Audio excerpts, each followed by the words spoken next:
في أمري واحلل عقدة من لساني يفقهوا قولي.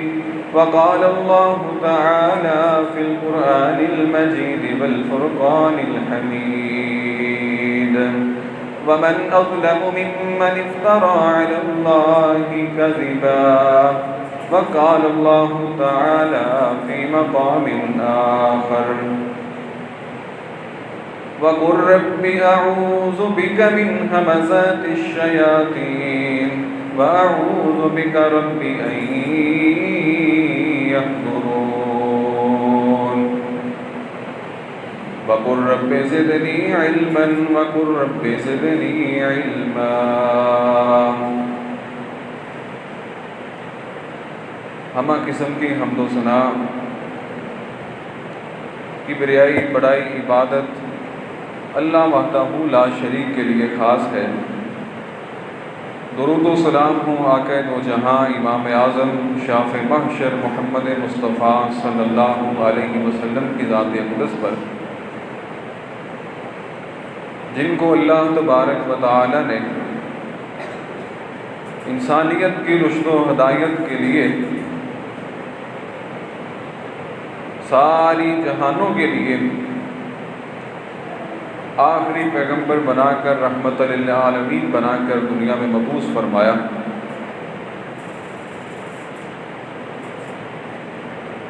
حضرات سامعین،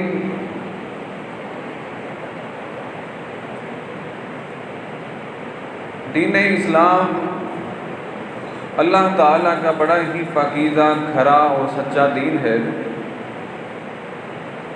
اور اپنے ماننے والوں کو بھی اسی طرح کا سچا اور کھرا بننے کی تلقین کرتا ہے۔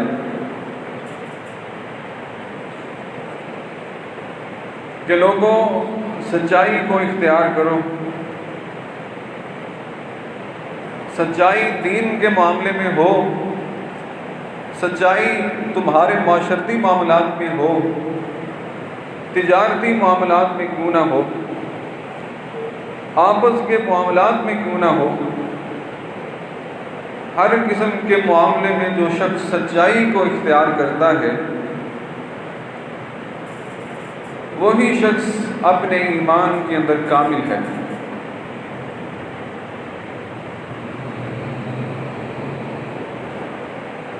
بہت ساری عبادات کو اختیار کرنے کے بعد ہی انسان اپنے ایمان کے اندر کاملیت پا سکتا ہے۔ ایک چیز کو اختیار کرنے کے بعد ایک چیز کو چھوڑ دیتا ہے،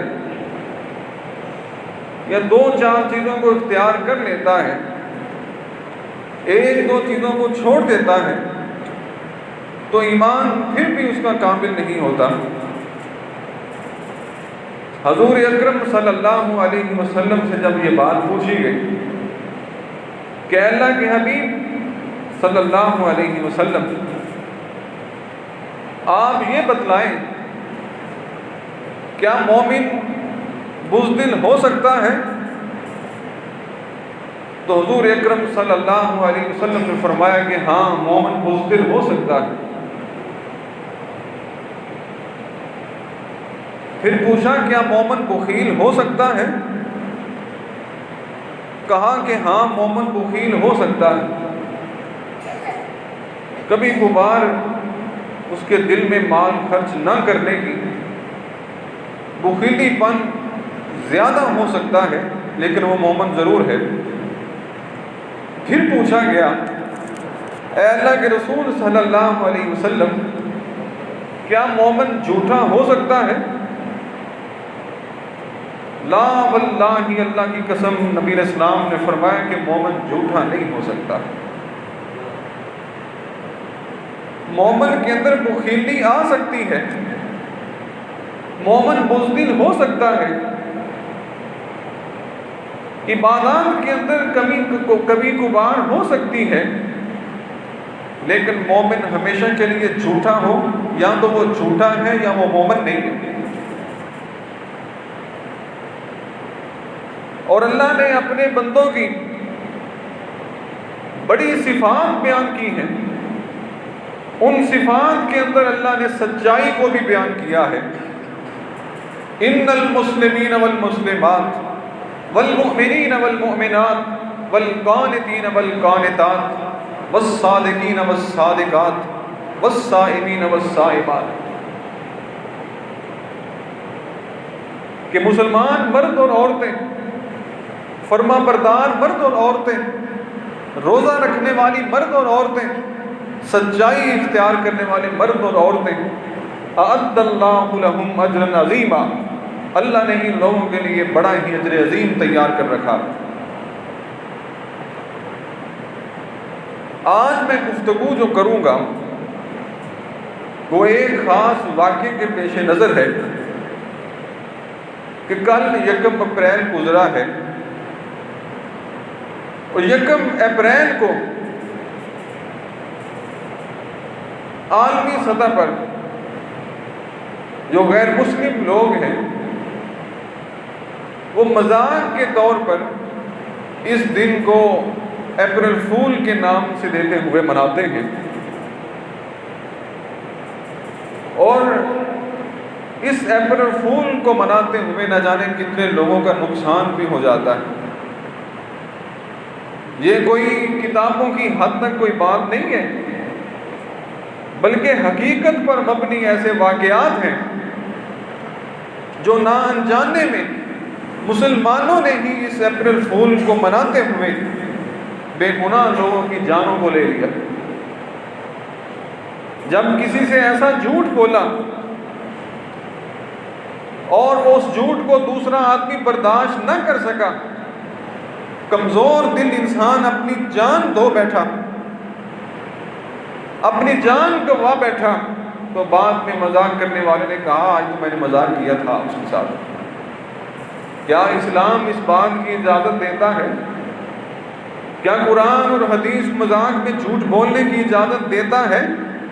آج ہم اس بات کا مطالعہ کریں گے، اس بات کو ہم انشاءاللہ جانیں گے کہ اسلام نے سچائی کا کتنا درس دیا ہے اور جھوٹ کو کتنا اسلام نے سختی کے ساتھ منع کیا ہے، اور مومن کی خوبی قرار دے دیا ہے کہ مومن بزدل بھی ہو سکتا ہے، مومن بخیل بھی ہو سکتا ہے، لیکن اللہ کی قسم مومن جھوٹا نہیں ہو سکتا، وہ جھوٹ نہیں بول سکتا۔ جھوٹ ساری برائیوں کی جڑ ہے۔ جب کسی آدمی کے اندر جھوٹ پیدا ہو جائے اور اس جھوٹ سے وہ ناجائز فائدہ اٹھانا شروع کر دے تو اس آدمی کا دین بھی برباد ہو جاتا ہے، اس آدمی کی دنیا بھی برباد ہو سکتی ہے۔ تو جب جھوٹ پھر پکڑا جاتا ہے، اس آدمی کی جو عزت ہوتی ہے وہ تاڑ تاڑ ہو جاتی ہے۔ سچائی انسان کو عزت دیتی ہے، سچائی انسان کو وقار دیتی ہے، اور سچائی صرف عام لوگوں کے ساتھ گفتگو کے اندر محیط نہیں ہے، بلکہ سچائی کا دائرہ کار اتنا وسیع ہے، اتنا وسیع ہے کہ ہماری ساری زندگی کے اندر سچائی اور جھوٹ کا مادہ شامل ہے۔ جب تک ہم جھوٹ کے مادے کو نکال کر سچائی کے مادے کو اپنی معاملات اور زندگی کے اندر شامل نہیں کر لیتے، چاہے وہ تجارت کا معاملہ ہو، چاہے وہ عبادت کا معاملہ ہو، چاہے وہ گھریلو معاملات ہوں، چاہے وہ ملازمت کا معاملہ ہو، اللہ کی قسم انسان مکمل کامل مومن نہیں بن سکتا۔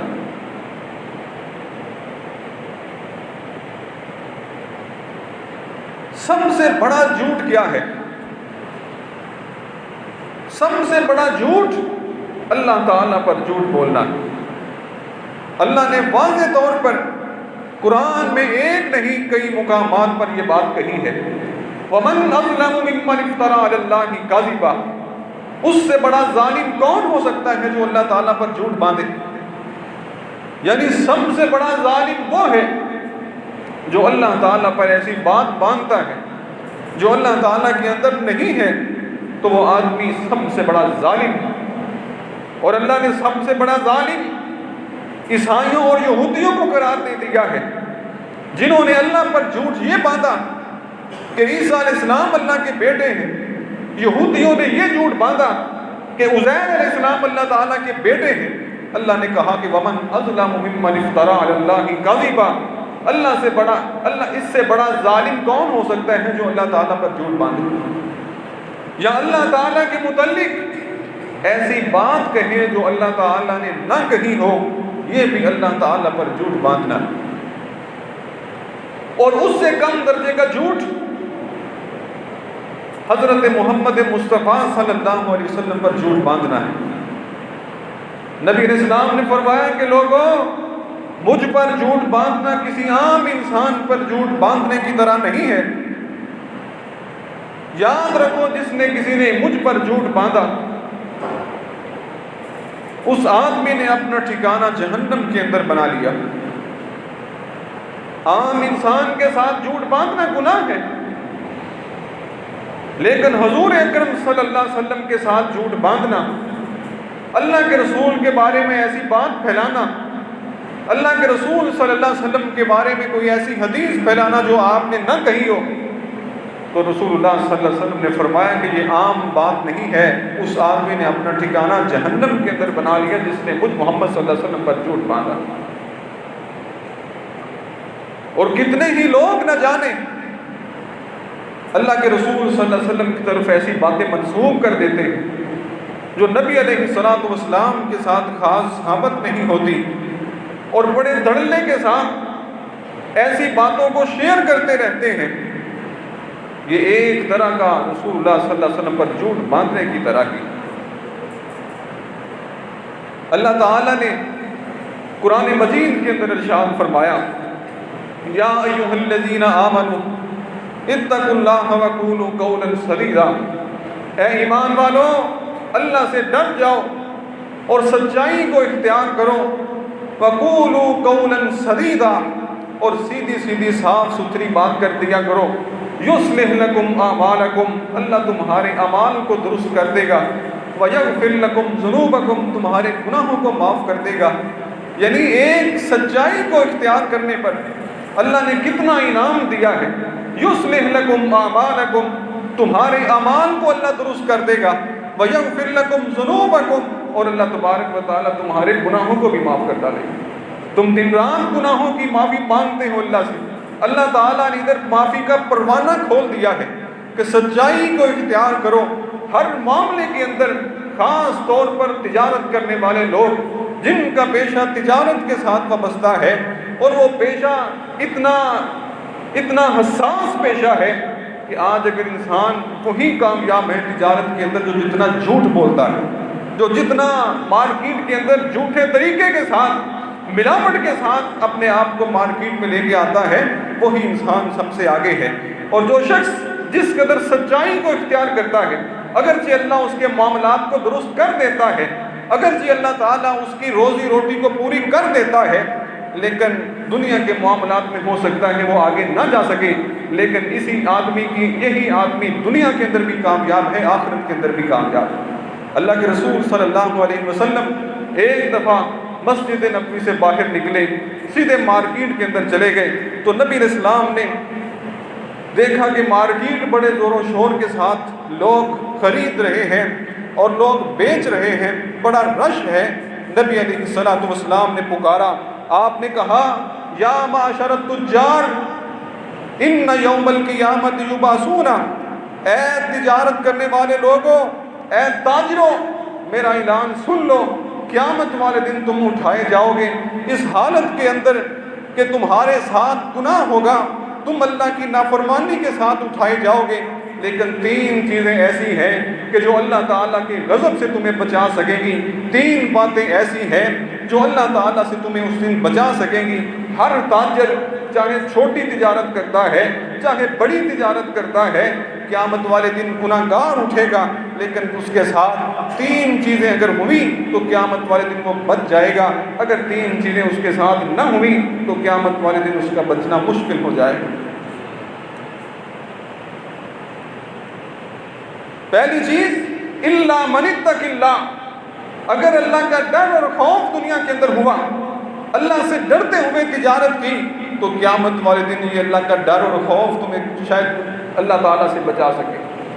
اور فرمایا کہ دوسرا والبر، اور جو نیکیاں تم نے دنیا کے اندر کی ہوئی ہوں گی، اور تیسرا فرمایا کہ والصدق، اور تجارت کے اندر اگر سچائی اختیار کی ہوئی ہوگی تو یہ تین چیزیں قیامت والے دن تمہیں اپنی تجارت سے اتنا فائدہ دے گی کہ اللہ تعالیٰ تمہیں شہداء کے ساتھ، تمہیں اللہ تعالیٰ انبیاء کے ساتھ درجہ عطا کر دے۔ لیکن اگر تجارت کے اندر سچائی نہ ہوئی، تجارت کے اندر ایمانداری نہ ہوئی، تجارت کے اندر اگر جھوٹ ہوا اور تجارت کے اندر جھوٹی قسمیں ہوئی، تجارت کے اندر اگر ملامت ہوئی، تجارت کے اندر قولوا قولا سدیدا نہ ہوا، تو یاد رکھنا کہ پھر انسان کا وہاں پہ بچنا بہت مشکل ہو جائے گا۔ الا یہ کہ الا من اتق اللہ، جو دنیا میں اللہ تعالیٰ سے ڈرتا رہا ایسا تاجر، اور دوسرا فرمایا کہ والبر، جس نے نیکیاں کی ہوں گی جس نے تاجر نے، وہ بھی بچ جائے گا، اور تیسرا والصدق، جس تاجر نے تجارت کے اندر سچائی کو اختیار کیا ہوا ہوگا اللہ تعالیٰ اس کو بھی اپنی رحمت کے ساتھ بچا لے گا۔ یعنی سچائی انسان کو اس قدر قوت دیتی ہے کہ دنیا کے اندر بھی انسان معزز بن جاتا ہے، اللہ کے ہاں بھی معزز بن جاتا ہے۔ حضرت خدیجہ رضی اللہ تعالیٰ عنہ، انہوں نے اللہ کے رسول صلی اللہ علیہ وسلم سے شادی کیوں کی تھی؟ بڑے بڑے مالداروں نے، بڑے بڑے سرداروں نے حضرت خدیجہ کو پیغام نکاح بھیجا تھا، انہوں نے انکار کر دیا تھا۔ اللہ کی مشیت ایسی تھی، اللہ کا قدرت کا قانون ہی ایسا تھا، انہوں نے انکار کر دیا۔ یہ تو ابو طالب کے ساتھ گئے تھے اللہ کے رسول صلی اللہ علیہ وسلم، ابو طالب اپنے ساتھ لے جاتے تھے کہ چلو میرا بھتیجا، ان کی کفالت میں کرتا ہوں، اپنے ساتھ رکھا کرتے تھے اکثر ہی۔ ابو طالب کون تھے؟ ابو طالب حضرت خدیجہ رضی اللہ تعالی عنہ کا مال لے کر، ان کے ملازم بن کر ملک شام کے اندر جایا کرتے تھے، اور ان کے ساتھ اللہ کے رسول صلی اللہ علیہ وسلم بھی ہوا کرتے تھے۔ ادھر مکے کی سب سے مالدار خاتون ہے اور ادھر ایک ملازم ہے۔ کس چیز نے اتنا اعزاز دیا ہے کہ وہی خاتون جس کے ساتھ نکاح کرنے کو مکے کے مالدار اور جو سردار ہیں وہ خواہش رکھتے ہیں، ادھر وہ خاتون جب ان کے غلام میسرہ نے کہا کہ یہ جو نوجوان ابو طالب کے ساتھ ہے، میں نے بڑی بڑی خوبیاں اس میں دیکھی ہیں، ہمیشہ سچ بولنے والا یہ آدمی، سچائی کو اختیار کرنے والا یہ نوجوان میں نے اپنی زندگی کی تجارت کے اندر نہیں دیکھا۔ جب یہ اللہ کے رسول صلی اللہ علیہ وسلم کی خوبیاں حضرت عائشہ سنتی، حضرت خدیجہ رضی اللہ تعالیٰ عنہ سنا کرتی، خود ہی ابو طالب کو کہا کہ اپنے بھتیجے کے ساتھ میرا نکاح کر دیں۔ اور اس سچائی کا اللہ نے کتنا اعزاز دیا۔ خدیجہ رضی اللہ تعالیٰ عنہ جیسی عظیم اور پاکیزہ خاتون سارا اپنی جائیداد، اپنا مال حضور کے قدموں میں ڈھیر کر دیا، اللہ کے رسول جہاں چاہے اس کو خرچ کرے، سب کچھ آپ کا ہی۔ یہ کس نے، کس خوبی کی بنا پر؟ ابھی آپ نبی نہیں بنے تھے، ابھی نبوت آپ پہ نہیں اتری تھی، اور زمانہ ایسا جاہلیت کا، اس زمانے بھی اپنے آپ کو سچائی کے تالاب کے اندر رکھا، اور اسی خوبی کی بنا پر اللہ تعالیٰ نے دنیا میں بھی اتنا اعزاز دیا، آخرت کے اندر بھی اللہ نے اتنا اعزاز دے دیا۔ لیکن جھوٹ انسان کو دنیا میں بھی ذلیل کرتا ہے، آخرت میں بھی ذلیل کرتا ہے۔ نبی علیہ السلام نے فرمایا کہ وہ تاجر جو اپنی تجارت کے اندر جھوٹ کو داخل کر دیتا ہے، اللہ تعالیٰ سب سے پہلا نقصان یہ کرتا ہے، سب سے پہلا نقصان یہ کرتا ہے، جتنا وہ مال کماتا ہے اللہ تعالیٰ اسے اپنی برکت کو اٹھا لیتا ہے، اور جتنی اس کی منڈی پھر چلے، جتنی مارکیٹ کے اندر اس کے سودے کی رونق ہو، لیکن جتنا بھی وہ کما لے اللہ کی برکت سے اگر خالی ہو گیا تو اس مال کا کیا فائدہ ہے؟ ایک طرف سے آئے گا 10 طرف سے جائے گا، ایک طرف سے آئے گا کئی رستوں سے نکل جائے گا۔ اس طرح اللہ برکت کو اٹھا لیتا ہے۔ اور نبی علیہ السلام نے فرمایا ثلاثۃ لا یکلمہم اللہ یوم القیامۃ ولا ينظر الیہم ولا یزکیہم، 3 قسم کے لوگ ایسے ہیں اللہ قیامت والے دن ان کی طرف آنکھ اٹھا کر دیکھنا بھی گوارا نہیں کرے گا، ولا یزکیہم، اور نہ اللہ ان کے گناہوں کو پاک کرے گا، ولا یکلمہم اللہ، اور نہ اللہ تعالیٰ ان سے بات کرنا بھی پسند نہیں کرے گا۔ کون ہیں یہ لوگ؟ ان میں تیسرا آدمی وہ ہے والمنفق صلتہ بالحلف الکاذب، ایسا آدمی جو جھوٹی قسم اٹھا کر اپنے مال کو فروخت کر دیتا ہے، اللہ کی قسم یہ تازی ہے، اللہ کی قسم یہ خالص ہے، اللہ کی قسم یہ ایسے ہیں، یہ ایسے ہیں، اور اتنے دھڑلے کے ساتھ، اتنے اعتماد کے ساتھ جھوٹ بولتے ہیں کہ پورے شہر میں اس طرح کی کوئی چیز نہیں ہے جو میرے پاس پڑی ہوئی۔ نبی علیہ السلام نے فرمایا یہ مال تو بک جاتا ہے، لیکن سب سے پہلا نقصان یہ ہوتا ہے کہ اللہ تعالیٰ اس آدمی کے سودے سے جو منافع ہوتا ہے اس سے برکت کو کھینچ لیتا ہے۔ جب برکت ہی نکل گئی تو اس کمائی کا کیا فائدہ؟ اسی لیے نبی علیہ السلام نے فرمایا الصدق ینجی والکذب یہلک، سچائی انسان کو نجات دیتی ہے، جھوٹ انسان کو ہلاک کر دیتا ہے۔ اور وہ جھوٹ کسی بھی قسم کا جھوٹ ہو، مذاق میں بولا گیا جھوٹ ہو، وہ لطیفوں کی شکل میں جھوٹ کیوں نہ ہو، وہ آپس کے اندر گپ شپ کے اندر مذاقن جھوٹ کیوں نہ ہو، اللہ کے رسول صلی اللہ علیہ وسلم نے فرمایا کہ جھوٹ جھوٹ ہی ہے۔ اور فرمایا کہ ایسا آدمی جو لوگوں کو ہنسانے کے لیے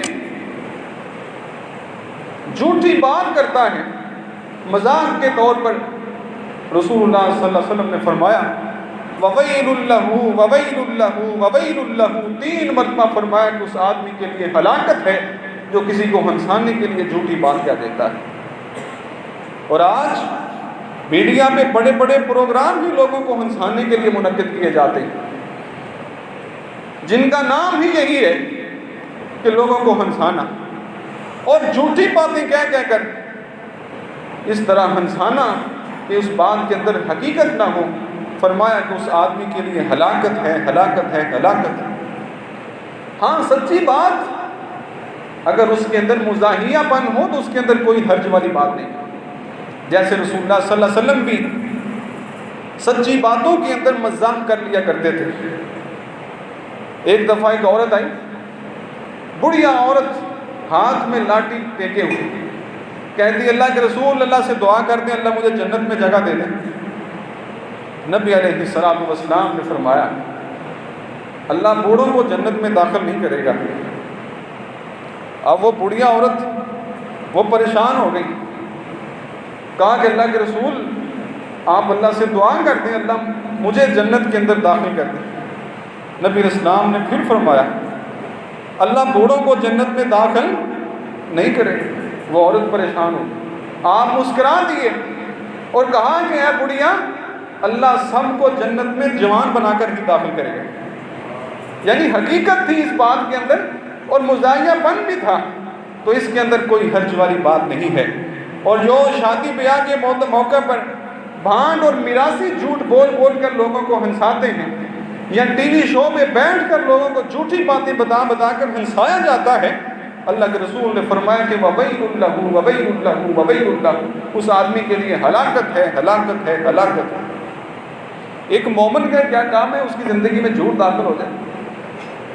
جب اللہ کے رسول سے پوچھا گیا بڑے بڑے گناہ کون سے ہیں، کہا کہ الشرک باللہ، اللہ کی ذات کے ساتھ شرک سب سے بڑا گناہ ہے۔ پھر فرمایا کہ اس کے بعد، کہا کہ اس کے بعد عقوق بالوالدین، والدین کی نافرمانی اللہ کے ساتھ گناہ کرنے کے بعد دوسرا بڑا گناہ ہے۔ اس کے بعد اللہ کے رسول نے ٹیک لگائی ہوئی تھی، سیدھے اٹھ کر بیٹھ گئے اور کہا جھوٹی بات کہنا اور جھوٹی گواہی دینا، جھوٹی بات کہنا اور جھوٹی گواہی دینا، جھوٹی بات کہنا اور جھوٹی گواہی دینا۔ صحابی کہتے ہیں میرے دل میں خواہش پیدا ہو گئی، اللہ کے رسول اب خاموش ہو جائیں، اس سے زیادہ آپ بات نہ کریں۔ تیسرا بڑا گناہ جھوٹ بولنا، جھوٹی گواہی دینا۔ اور نبی علیہ الصلوۃ والسلام کے پاس ایک دفعہ کھانا آیا، آپ نے کھانا اسما بنت یزید کو دے دیا کہ آپ کھا لیں۔ انہوں نے کہا اللہ کے رسول مجھے خواہش نہیں ہے۔ ہو سکتا ہے خواہش نہ ہو کھانے کی، کہا کہ اللہ کے رسول مجھے ضرورت نہیں ہے۔ نبی علیہ الصلوۃ والسلام نے فرمایا لا تجمعن جوعا وکذبا، جھوٹ اور بھوک کو جمع نہ کیا کرو، یعنی بھوک لگی ہوئی ہو تو یہ نہ کہو کہ مجھے ضرورت نہیں ہے۔ یہاں بھی ازراہ تکلف جھوٹ بولنے سے بھی اللہ کے رسول صلی اللہ علیہ وسلم نے منع کر دیا، اور یہ تو ہر کوئی کرتا ہے۔ کہیں کوئی چیز پیش کر دے تو اپنے آپ کو بڑا سٹیٹس دکھانے کے لیے نہیں میں نے کچھ نہیں کھانا، مجھے ضرورت نہیں ہے، حالانکہ ضرورت ہوتی ہے۔ تو رسول اللہ صلی اللہ علیہ وسلم نے فرمایا لا تجمعن جوعا وکذبا، جھوٹ کو اور بھوک کو پیٹ میں جمع نہ کرو۔ اگر بھوک لگی ہے تو پھر کھا لو، اگر نہیں لگی پھر تو ٹھیک ہے، لیکن یہ نہیں ہے کہ بھوک بھی لگی ہے اور کھا بھی نہیں رہا، کہہ رہا مجھے ضرورت نہیں ہے، تو یہ بھی اس کے نامہ اعمال کے اندر جھوٹ لکھا جاتا ہے۔ ایک اور قسم کا مشہور جھوٹ، عورتیں گھر کے اندر بچوں کو چپ کرانے کے لیے کتنے رونے روتی ہیں، کیا کچھ کوشش کرتی ہیں۔ اللہ کے رسول صلی اللہ علیہ وسلم ایسے ہی کسی صحابیہ کے گھر گئے، عبداللہ بن عامر رضی اللہ تعالیٰ عنہ بچپن میں تھے، ان کی ماں نے کہا عبداللہ ادھر آؤ میں تمہیں کوئی چیز دیتی ہوں۔ عبداللہ چلے گئے، انہوں نے کھجور دے دی۔ نبی علیہ السلام یہ منظر دیکھ رہے تھے، آپ نے کہا اگر آپ اس کو کھجور نہ دیتی اللہ آپ کے نامہ اعمال کے اندر جھوٹ لکھ دیتا۔ یعنی آپ نے بچے کو بلایا ہے اور دیا کچھ نہیں ہے، تو آج بچوں کو چپ کرانے کے بہانے نہ جانے والدین، خاص طور پہ مائیں اور بڑے لوگ نہ جانے کتنے ان کو جھوٹ سنا دیتے ہیں، اور جھوٹی طور پر کہ وہ ابھی کوئی چیز آ گئی ڈرانے والی، ابھی فلاں آ گیا، یہ آ گیا، یہ سب باتیں یہ مذاقاً بھی کہی جائیں تو یہ بھی جھوٹ کے اندر داخل ہے۔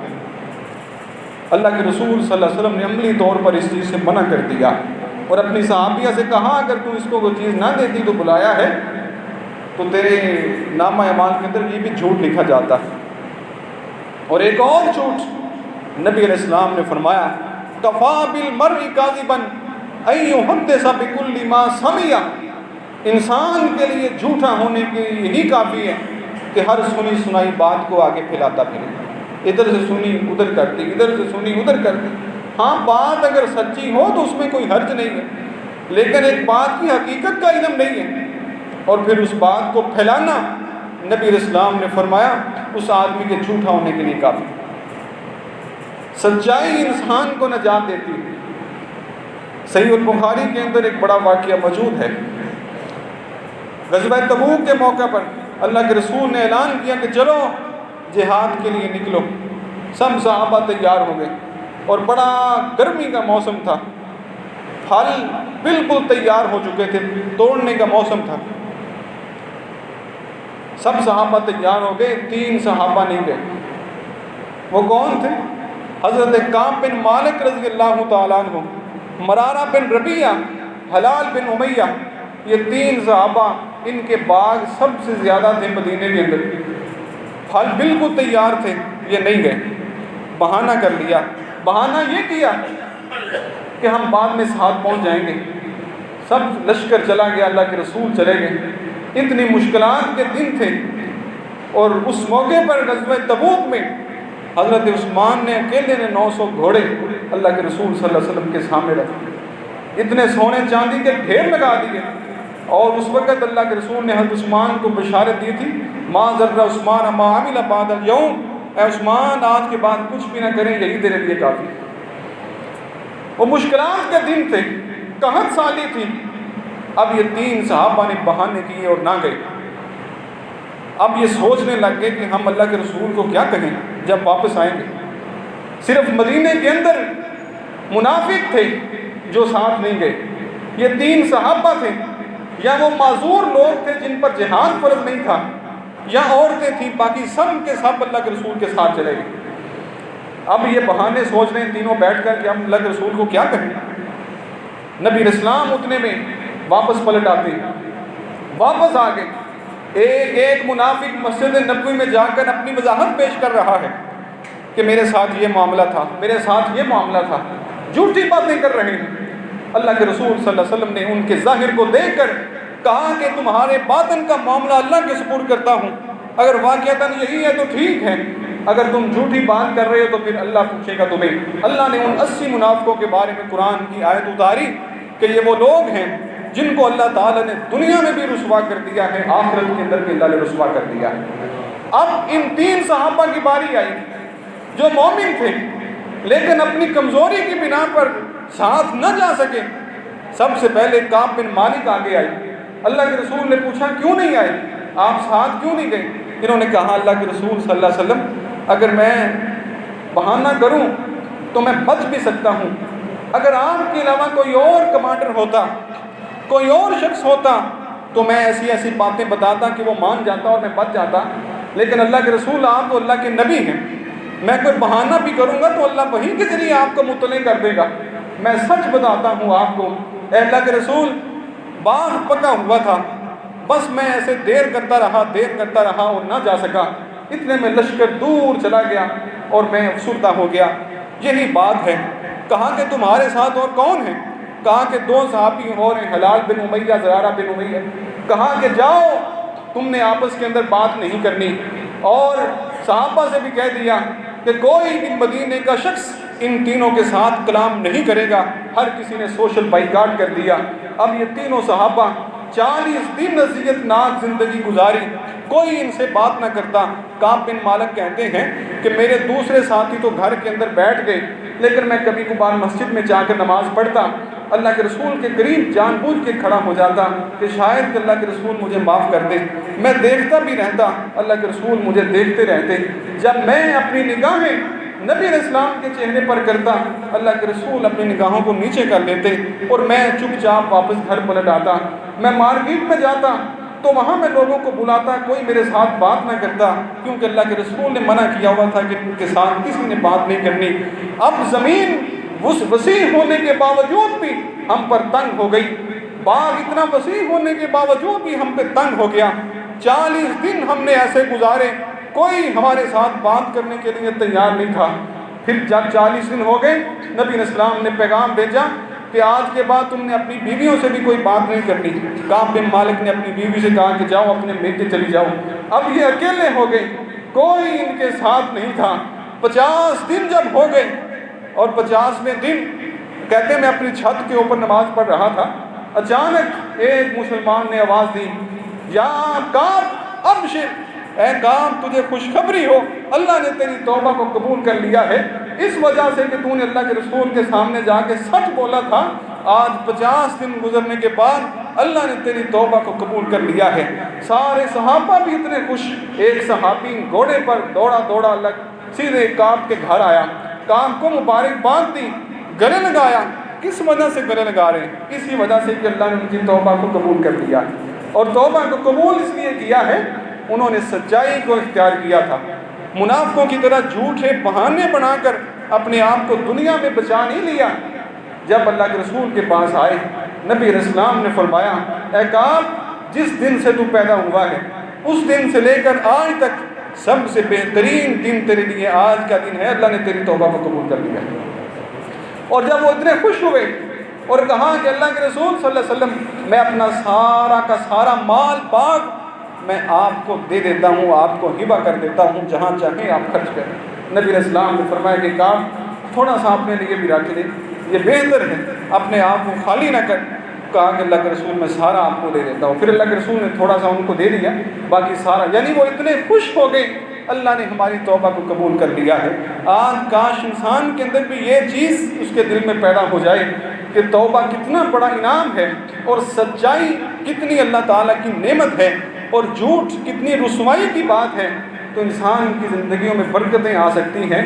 یہی وجہ ہے، میں سمجھتا ہوں کہ شاید کوئی 100 میں سے کوئی دکاندار یا کوئی تجارت پیشہ انسان ہوگا جو مکمل سچائی کے ساتھ تجارت کر رہا ہے، ورنہ کہیں نہ کہیں تھوڑا زیادہ جھوٹ اس کی تجارت کے اندر شامل ہے۔ اور یہی وجہ ہے، معیشت اتنی تنگ ہو چکی ہے، سارا گھرانہ بھی اگر کمانے کے لیے نکلتا ہے تو پھر بھی پوری نہیں پڑ رہی۔ جب انسان بالکل خالص تھے اور ملاوٹ کے بغیر لوگوں کے ساتھ تجارت کرنے والے تھے اور سچائی کے ساتھ تجارت کرنے والے تھے، اللہ کی قسم ایک بھی کماتا تو پورے گھر والے آرام سے بیٹھ کے کھاتے تھے، بچاتے بھی تھے۔ جیسے اس جھوٹ نے ہماری تجارت کے اندر، ہماری زندگیوں کے اندر مضبوطی پکڑی ہے، اللہ نے اپنی برکت کو اٹھا لیا ہے۔ لڑائی جھگڑے اس کی جگہ آ چکے ہیں، اپنی رحمت کو اللہ تعالیٰ نے اوپر اٹھا لیا ہے۔ اللہ تعالیٰ ہمیں عمل کی توفیق عطا فرمائے۔ وآخر دعوانا الحمدللہ۔